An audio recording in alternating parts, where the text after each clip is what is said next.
మళ్ళీ ఏదో ఒక రోజు మీ వెతుక్కుంటా మీ అమ్మాయి వస్తుంది, అందులో డౌటే లేదు. ఆ వచ్చిన రోజు మీరు పిల్లని కొట్టకుండా తిట్టకుండా మీరు ఇంట్లోకి రప్పించండి. ఎందుకంటే ఇప్పుడు అతని మాయలో ఉంది కదా, అతని మాయలో ఉంది. అతను ఏం చేశాడో మరి, ఏం ముందు పెట్టాడో మరి నాకైతే తెలియదు, మీకు కూడా తెలుసోలేదో నాకు తెలియదు.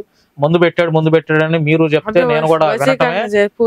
వశీకరణం పూజ ఏం చేశాడో తెలియదు, అందులో మరి వశీకరణం ఏమో తెలియదు కానీ కొంతమంది డ్రగ్స్ కూడా అంటున్నారండి. డ్రగ్స్ కూడా అంటున్నారు, రీసెంట్ గా అంటున్నారు. ఎందుకంటే పిల్ల డ్రగ్స్ ఇస్తేనే తను ఏది చూస్తే అది చేయగలుగుతుంది. నేను మీకు వాట్సాప్ లో ఒక ఆడియో లింక్ పెట్టాను. అది పోలీసుల ముందు ఎలా రాయాలి ఏంటి అని మా చెల్లి ఇన్ఫ్లుయెన్స్ చేస్తున్నట్టు ఒక ఆడియో మీకు పెట్టానండి వాట్సాప్ లో. అది ఒకసారి పెట్టి మీరు మీ ఛానల్ వేయాలని వేస్తాను, తప్పకుండా వేస్తాను. ఏం చెప్పాలనుకుంటున్నాను చెల్లికి?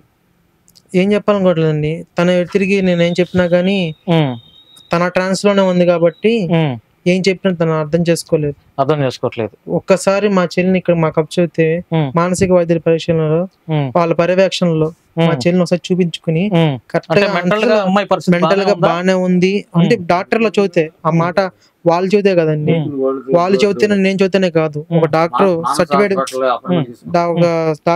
డాక్టర్ చదివితే మేము వదిలేసుకుంటే సిద్ధమే. పరిస్థితి బాగాలేదు, అంత బాగుందని చూస్తే వాళ్ళు అంత బాగుండి ఆ స్పృహలోనే ఉండి చూస్తుంది అంటే మాత్రం ఆ పిల్ల బ్లడ్ లో కూడా ఎలాంటి డ్రగ్స్ లేవని చెప్పినంత మాత్రం వదిలేసుకోవడానికి. అమ్మాయి ఒక ఆడియో వైరల్ అయింది, చేతులు కోసుకున్నట్టు అతని కోసం, నిజమేనది?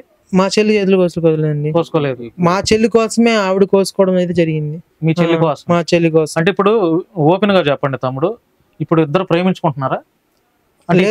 చూస్తే లేదు, ఆవిడే ప్రేమిస్తున్నాను చెప్పంటూ మా చెల్లి మేళ తాళి కడతాం లాంటిది కట్టిందండి. కడితే మేము లాగేసాం. ఎప్పుడు కట్టింది తాళి? ఎప్పుడు కట్టింది? మా ఇంట్లోనే సరదా కట్టాము, బొమ్మలాటగా కట్టాము. ఏంటి అసలు నువ్వు లేడీ అంటున్నావు, మా అమ్మాయి కడత వెంటనే నేను కొట్టబోతే ఇన్నుండి ఏంటి అని అంటే నన్ను సుందరి అనేదండి. సుందరి నేను ప్రేమించుకున్న వాళ్ళు వస్తే వాళ్ళని ఆశీర్వదించి కట్టమంటే నేను కడతా కింద పెట్టుకున్నాను అని అందండి. మీ అమ్మాయి కట్టించుకుందా? మరి అప్పుడు కట్టించుకుందండి, అలాంటిది కట్టించుకుంటే నువ్వు మా అమ్మాయిని లాగి 2 పీకి ఏంటి ఇవన్నీ అని అంటే పిల్ల దగ్గరికి వచ్చి ముద్దులు పెట్ట, మిమ్మల్ని నా ప్రాణము, మిమ్మల్ని నేను బతికిస్తాను, నా ప్రాణం అంతకల్లా బతికిస్తాను, మీకు లైఫ్ ఇస్తాను, మిమ్మల్ని మేము పోషిస్తాను అని మాయ మాటలు చెప్పారు. అసలు ఊహించారా ఇట్లా జరుగుతుంది? మేము ఊహించలేదండి. ఆశ్రయం ఇచ్చిన పాపానికి మాకే ఏముడయ్యి మా పిల్లల్ని తీసుకెళ్లిపోయి ఏమండి కానీ పెంచుకున్న పిల్ల 23 సంవత్సరాలు పెంచుకున్న పిల్ల లేకుండా పోతే గర్భసాగం ఎందుకు అసలు పిల్ల లేకపోతే మేము ఉండగలం. ఆ పిల్ల ఉండలేదండి, ఆ పిల్ల మందులు మిగిలి ఉంటుందండి. చుట్టాల ఇంటికి 2 రోజులు ఉంటేనే మేము బస్ స్టాండ్కి వచ్చాము. వాళ్ళని అమ్మ నేను ఉండలేను మా నన్ను పరిగెత్తుకుంటూ వచ్చిన పిల్ల ఆమె 2 రోజులు ఉంటుందంటే మందుల ప్రభావమేనండి, మా పిల్ల ఉండదండి. ఇప్పుడు మీ కుటుంబ సభ్యులు మీ బంధువులందరూ ఏమంటున్నారు?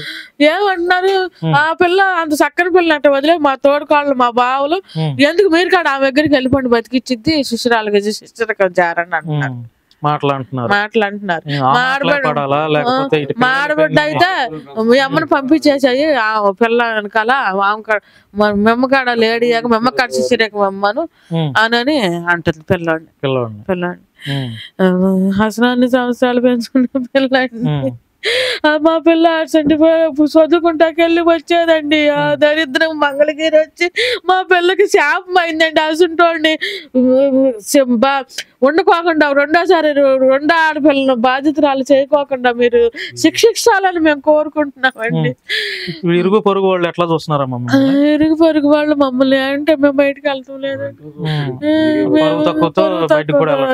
దేనికి ఎవరన్నా పలకరిస్తున్నారా? వచ్చి పలకరిస్తున్నారండి, చెబుతున్నారు తినకుండా ఉండబాకండి, తెలిసిన వాళ్ళు తినకుండా ఉండబాకండి. ఆ పిల్ల తెలుసుకునేది కానీ తెలుసుకున్న లోపల జీవితం నాశనం అయిపోయింది.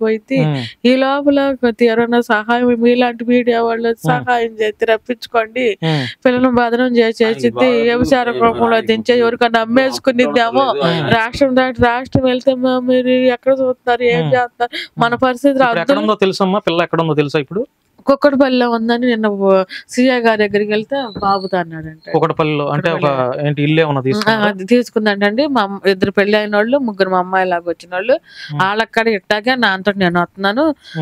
అంటే మీ అమ్మాయి కాకుండా ఇంకిద్దరు ఉన్నారా?